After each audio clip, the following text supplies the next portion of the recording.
Saya ada baca dari hadis riwayat Muslim ya, Iya. mengenai kalau sehabis makan itu kita jilati tangan kita, Pak Ustadz. Iya. Itu kalau kita eh, lakukan di tempat umum seperti apa itunya, impactnya gitu, Pak Ustadz. Yang pertama, kita harus bedakan dulu apa yang kita makan. Dulu di zaman Nabi, sehingga ada hadisnya makan yang berkah itu adalah dengan 3 jari. 3 jari ini, jadi bukan 5 jari. Nah, apa yang beliau makan dengan apa yang kita makan ada perbedaan. Beliau makannya kurma, beliau makannya roti. Kita kalau makan roti, makan kurma juga bisa dengan 3 jari. Dan sisa-sisanya itu hanya sedikit. Jadi kita begini, bukan kayak kita makan sayur, Ya, makan rendang, makan. ya, Nah, pakai 5 jari. nasi Padang. Terus kita sosok begini, disosot begitu ya, barangkali tidak perlu juga seperti itu. Meskipun ada sebagian kawan-kawan kita menafsirkannya begitu, silakan saja. Tapi ketika kita di tempat yang katakanlah semua dalam keadaan ya katakanlah menghargai kemajuan zaman, ada yang makan pakai sendok, karena tidak dilarang juga orang makan pakai sendok.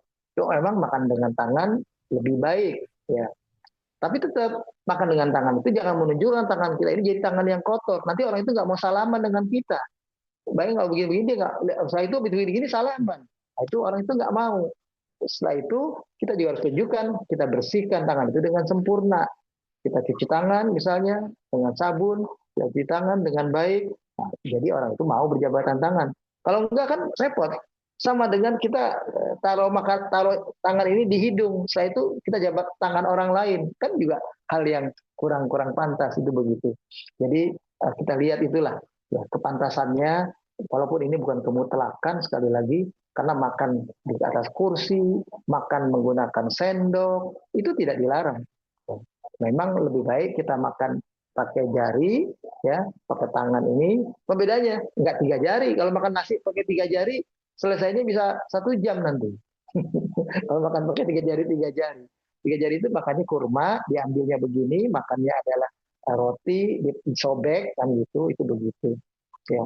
Dan makanan Nabi dengan makanan kita memang ada perbedaan. Itu aja sedikit yang perlu. Dan kalau makan kuah, Nabi itu dihirup.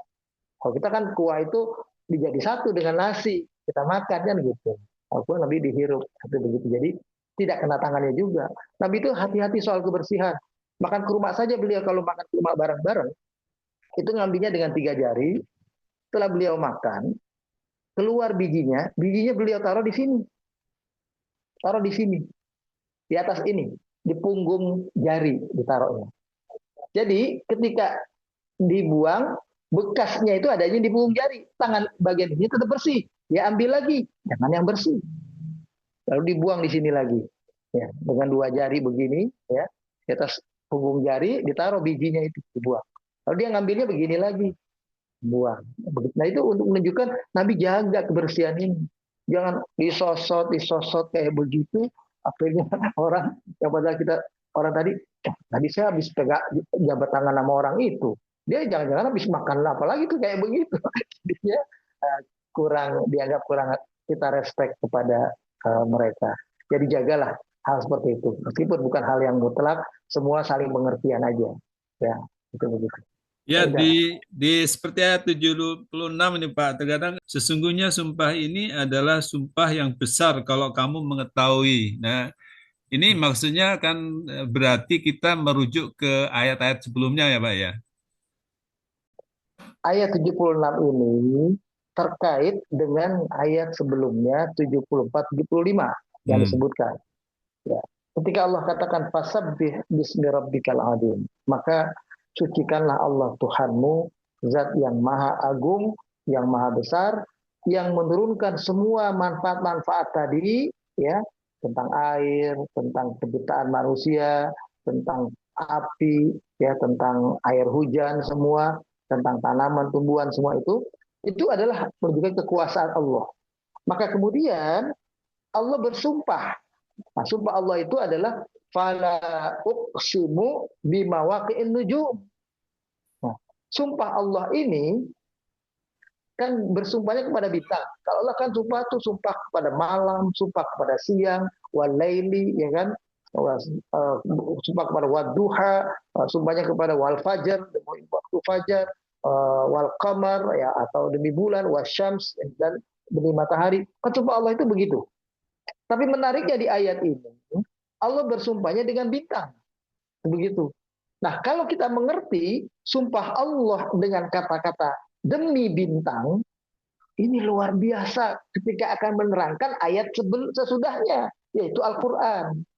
Yang isi ayat sesudahnya, yang tentang ayat sesudahnya tentang Al-Quran ini, isinya sudah ada di ayat sebelumnya. Begitu maksudnya. Apa yang selama ini dibaca dari ayat-ayat yang sudah turun sebelumnya, turun surat Al-Muzammil, turun surat Al-Mudaththir, turun surat Al-Qalam, surat-surat yang turun sebelumnya itu semuanya banyak, itu adalah ayat-ayat yang menunjukkan Al-Quran itu luar biasa. Dia adalah petunjuk jalan.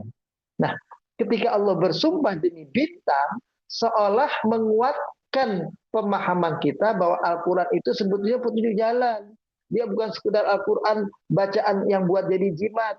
Ya, walaupun difungsikan sebagai jimat, orang baca Quran jadi sembuh, orang baca Quran jadi semangat kerja, bisa saja. Tapi Al-Quran bukan itu yang dituju. Walaupun Al-Quran kita baca Al-Fatihah, orang yang sakit sembuh. Misalnya. Baca Al-Fatihah, orang yang nggak semangat jadi semangat.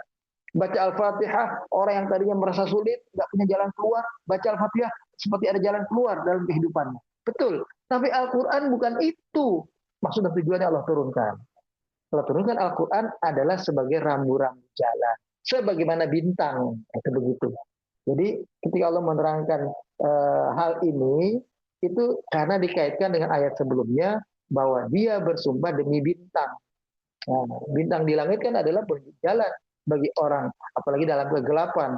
Dia adalah cahaya yang menerangi sehingga tahu sedikit arah, ya, bisa baca karena ada bimbing. Kan kita bayangkan suasana bintang di tengah keadaan malam yang tidak ada lampu sama sekali. Bayangkan, nggak ada listrik sama sekali. Nah, itu bintang itu berfungsi betul. Itu begitu. Jadi walaupun dia sedikit, tapi dia berfungsi. Begitulah Al-Quran, dia berfungsi untuk menjadi penunjuk jalan buat kita semua. Jadi sesungguhnya sumpah Allah semacam ini sumpah yang luar biasa. Sumpah yang agung, sumpah yang besar. Itu maksudnya begitu.